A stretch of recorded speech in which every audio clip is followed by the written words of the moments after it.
aray sakitane yewtere nden mi hiwrike on fop la landi so jawontre partiji mon kala ko wontirɗon hande kadi ka révélation go wonde e muɗum ɗo meɗe tori noon yo sakitan en yewtereji ɗi moƴƴa hande kadi yewten kon ka fewndi kon ka leydi meɗen si Allah jaɓi meɗe tori noon yewtirgol on kadi needi yewtirgol on hakki yewtirgol on faamu fiyon faamu moƴƴa andon ka fewndi kon ka leydi meɗen Guinée Conakry ha préfecture ji ɗin fof yewten fiiɗi recensement ji kadi seeɗa ɗi recensement ji sen boykotali ɗi sen boykotali fiiɗi recensement ji ɓe nanodirta e ɓe donc yewten fiiɗi recensement ji seeɗa ɗi machine ji wonaɗi hujjeɗe ɗi machine ji min noon mi recense tako mi innata kadi goɗɗo e recense mi encourage ta hayye goto recense ɗo ɗo ala probléme ɗa mari droit ka leydi maɗa kala ko faaleɗa eɗa mari droit ka leydi maɗa recensé gol ɗon iɗon wawi yaade recensé ɗo no faalaɓe recensede kono min ɓay tum mamadi si noddi mi desirino depuis 31 décembre 2024 mi desiri hande kadi mi reconnaissata Mamadi Doumbouya CNRD makko fof si ɓe noddilan e noddano mi nototako si ɓe windanila lettre mi jabotako si ɓe addanila message mi jabotako ko waɗi mi considéraɓe hande kadi min kono mi faala ɗum ko onno ɓe yanira ɓe yiwrata ko hoorela min ko ɗum haaja woni ko hedditi ko mi haajaka e ko ɓe waɗata mi haajaka e probléme ji maɓɓe fes ko mi andi kon koko concerne lan komin mi waɗata mi habbotako ɓe kadi non autorisation kadi si mi waɗa ko mi faala kon mi habbortako ɓe kadi autorisation si mi yaha ko mi faala ton mi habbortako ɓe kadi autorisation si mi juula ma si mi janga ma si mi waɗa sato mi habbortako ɗum CNRD autorisation kono yewten tum fi en laaɓodir ɓeɗo en fof meɗen en andi en yii samakalare maɓɓe nen en yii ɓe faalaka jonutirde laamu ngun e dow jam moƴƴere ɓay noon ko guere ɓe woni provoquede e nder saare nen ɓe faala en yiyay min noon ka préfecture an tigi tigi préfecture an mi yolaki laamu taw e nder lagine ko tawata kala ko mi yaltatara ranso ketje e bill des airs je ɗumannaje korto karta harano jokkilan e sécurité ji ko tawata ko ka leydi an tigi tigi min mi jippitato mi fijida e jama on mi yewtida e jama on siko mi lando kono mi wonata lando tawata hay goɗɗo ɓattilan ko guere mi waɗata ɗum jamais de la vie ngol laamu mi falaka ngol laamu wela ko aranu sanne mawba ko aranu yaltiroya sakkitoroyo kaso sakkitoroye sanne mawba raɗire sarire mi yiɗoya ngol laamu ɗo mi yiɗango mi yolaki ngol laamu donc ande hunde wotere andon ka fewndi kon ka meɗen en fof meɗen eɗen andi Mamadi ɓe lanni begitade few en ɓiƴiɓe ɗo ha ɓe hewti hande kadi lutisen tappa e ɓe ɗo tum ɓe unoyo kono ɓe wolali taw en ƴettal taw disposition jama on no jooɗi tun no aynite ko wonkon feƴƴude ɓe ala suusude wowlude par ce que no woodi faalaɓe wowlude e maɓɓe ko tawata si ɓe wowli woɓɓe maɓɓe no tanqini heɓe probléme no wowdi kadi par ce que kono wowluɗo o ko probléme joni noon si fof immodi kadi wowli probléme heɓatako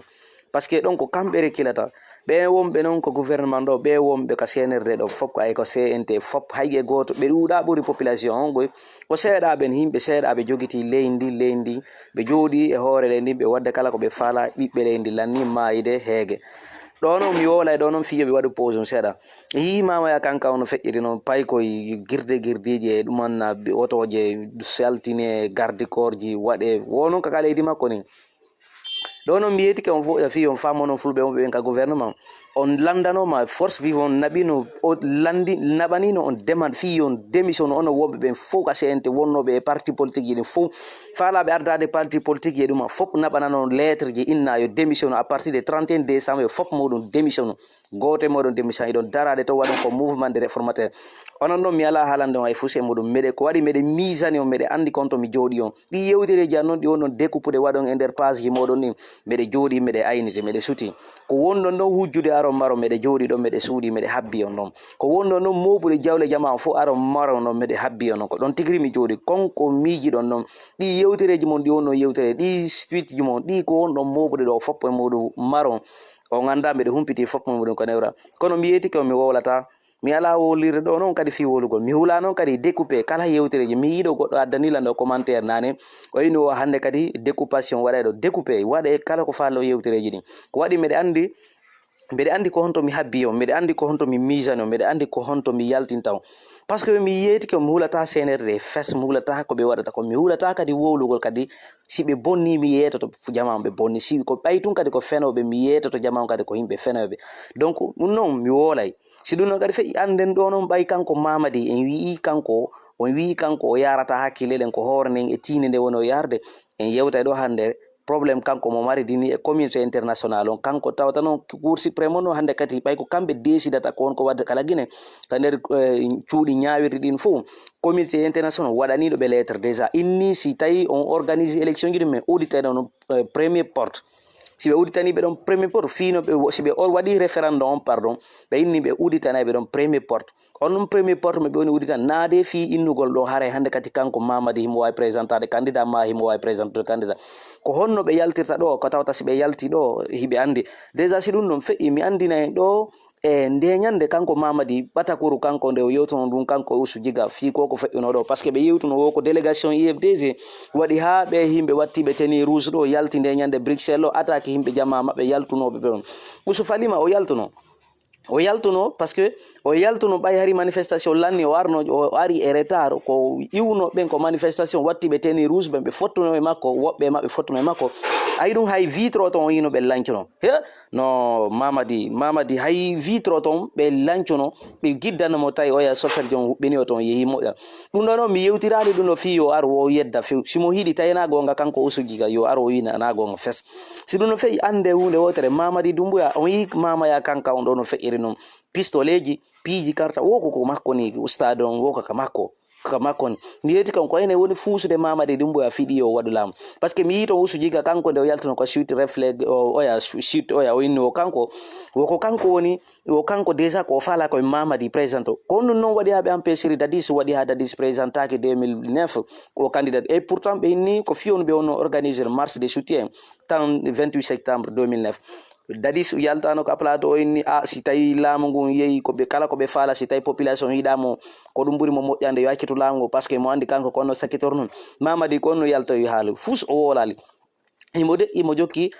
programme ji mo andi ɗo kanko o wowlata ɗo par ce que mo andi so o wowli o heɓay probléme donc ɓayno jama on inni si o tawi o wowli ɗo annonci candidature makko on o heɓay probléme o suusale feb ko ɗum noon woɓe naɓi lansana ko yaate laggine toon fi yo kanko dargo so tawi ɓe wawa wadde o référendum wona ɗo haalede fi mum ɗo office électoral wona ɗo recensede e muɗum ɗo mi yeytike wata on recense o ɗi recensement ji fes ɗi recensement ji wata on jaabo fes eɓe wata on desude few yawgol e ɗi recensement ji maɓɓe kala ko recensement mo ɓe noditi wata on yahu few par ce que so on yeehi o nisanayi ɗum en anda ɗo en anda ko onno suuɗi en anda ko onno ɓe suuɗi en anda ko onno ɓe miijani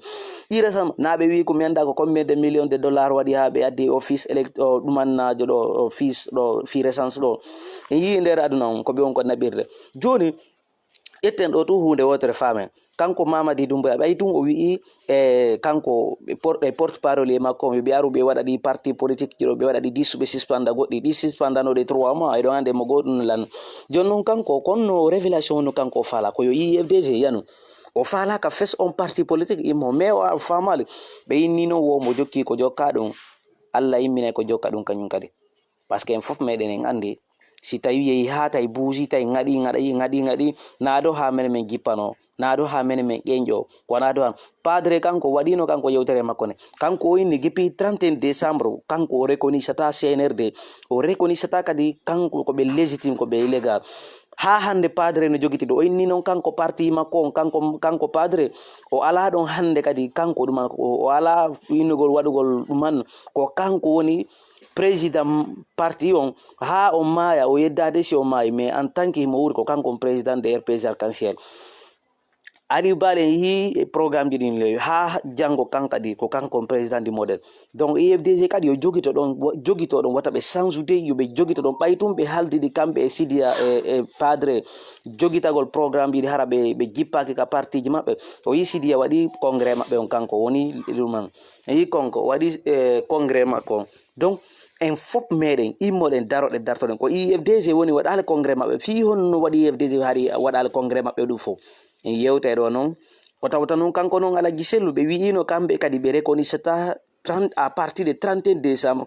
légitime CNRD jonnon ko gila denyande duwaden ettugo disposition ji meɗen ni jogoden fakken jokke haaje men deƴƴen hok waten jaabo fessenerde waten jaabo fes noddaɗu men renioji ko ɓe noddeten waten jaabo ministre de l'administration du territoire si o addani o lettre seke lettre on jokko haaji mo wata goto e moɗo yaw few jokke haaji moɗon kala koɓe ngal ɓe noddi e muɗum nini hiɓe maapi par ce que ɓe andi ɗon ɓe ala mbuuri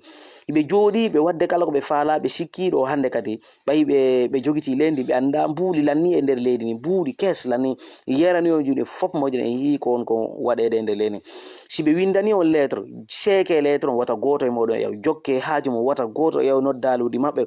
kala ko ɓe invité on ɗum anda paayago wata on yaw few jama on ɗo noon ko ɗo kamɓe ɓe duwa famgo hunde fi hono mi ari mi andinani ɓe ɗum ɗo par ce que en yiiɗo kanko mamade o yimmike ɗo o yehi kankan wo ɓe yehi waɗugol mama hikka noon en yaalimo ɗo mo yaadoro e lasal sen dalaba en yaalimo ɗo mo yaadoro ɗo kamɓe mum ko baɓe Fouta Diallo e Baskot ko ɓoyaɓe yaadoro e muɗum santigi kako hombo kanko e ɓenno yaadore ton o yii ko yimmi ɗon o hiwri mum kono yii fayin ha joni himo wuli par ce que mo andi kanko tun o wawata yaade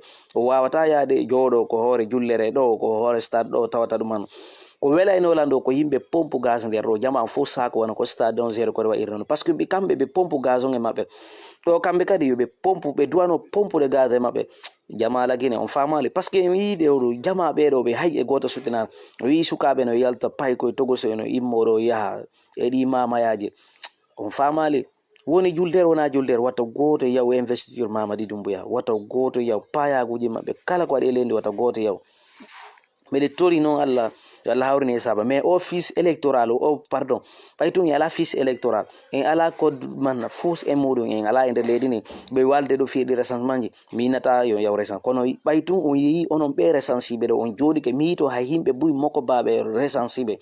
recensode ko waɗi ko droit moɗon mi yetike on ko droit moɗon kandi leydi kono ɗi recensement ji ko ma boykete ndi par ce que en anda ko num suuɗi nder ton en anda ko num ɗi dakkali eɓɓi nder ton en anda hay e fus e muɗum ko num ɓe miiji ko num ɓe miijani guine Mamady o décidi few ko non référendum waɗanoɗo tan padre ha ɓe yalti o constitution waɗaɗo tawi kanko padre fus wata madde o ya 3e mandat ko on kanko Mamady ɓe woni programme de ɗo joni noon si ɓe programme hi oɗo hande kadi fus haɗoytamo kanko Mamady présentagol candidat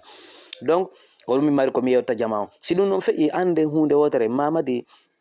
ɓe lanni minima ɓillade ɓe lanni nini ɓe hawjiyano ɗi élection ji waɗira ɓe yalta e o probléme ɗo par ce que ɓe andi communauté international waɗiɓe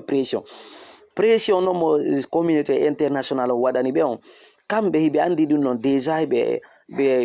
ɓaytun communauté international inni yoɓe waɗu référendum ɓe organiser élection ɓe wuritaneɓe ɗon pour une première porte ɓe migitade ɗo joni noon ɗo e hewtude ɗon e no ɓe waɗira référendum ɓe décide ɗo e référendum hewtude ɓe waɗay ko waɗete kon fof muɗum hara nden no référendum hewte hara programme changé teɗo ala